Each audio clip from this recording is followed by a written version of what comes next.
Hello, everyone. Welcome to Anointed Lady TV, the home of news and politics. If it is your first time in this channel, you are highly welcome. Thank you so much for stopping by. And if you like what we do on this channel, hit on the subscribe button. Also, put on the notification bell so you'll be notified by YouTube anytime we drop a new video. And if you are returning subscribers, thank you very much for always coming back to watch our videos. On this platform, we drop videos every day and we react to every video that come our way. And on this very video, I will be watching with you.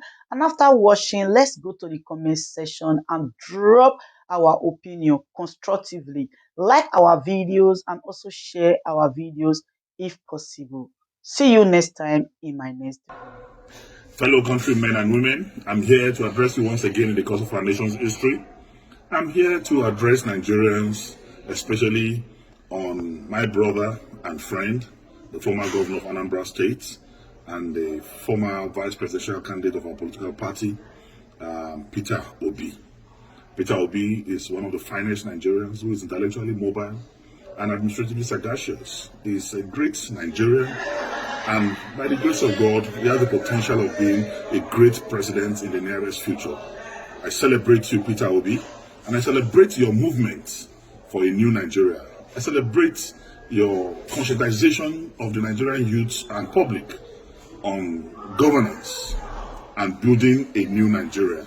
But I want to advise that your time is not now, because you will have to wait for your time. I've listened to your postulations, I've listened to your arguments, I've listened to your deliveries, I've listened to your campaigns, and I can say that 90% of your campaign is dwelling on reducing the cost of governance.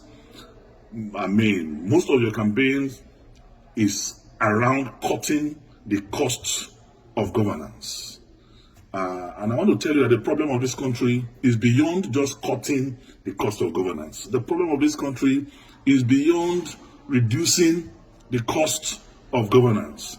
I'm not saying that it's deceptive, I'm not saying it's pretentious, but I'm telling you that it is less than 1% of our national problem.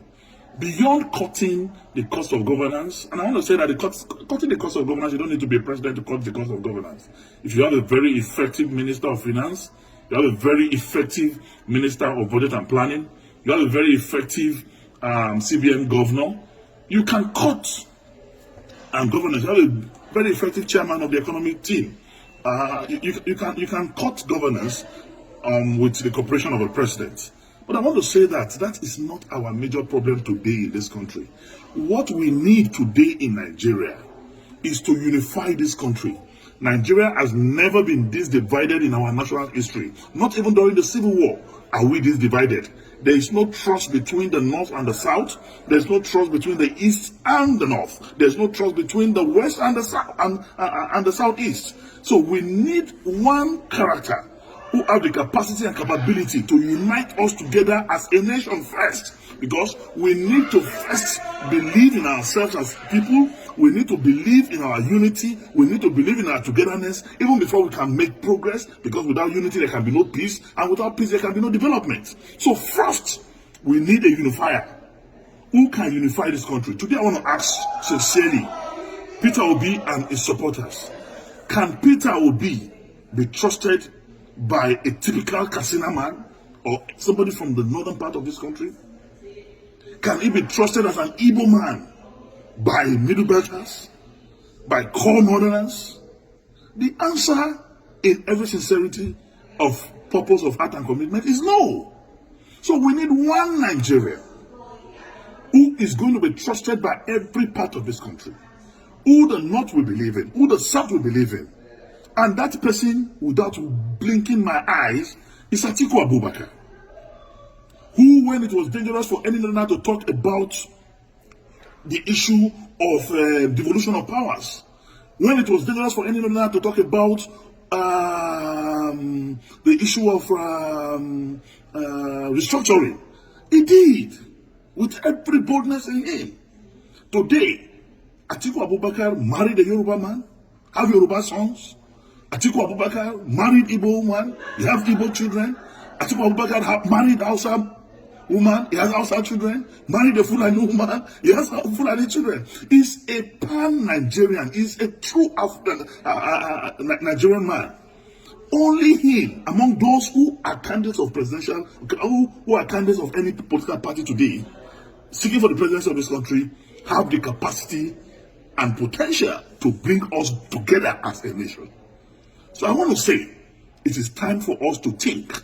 I encourage the crusade, the movement started by Peter Obi to continue. Move from campus to campus, move from community to community, move from one progressive group and organization from this country to another, to campaign for the new Nigeria that is to come, and be part of the movement of Atiku Abubakar to rebuild, to restructure, to reorganize, and reboot Nigeria as a country.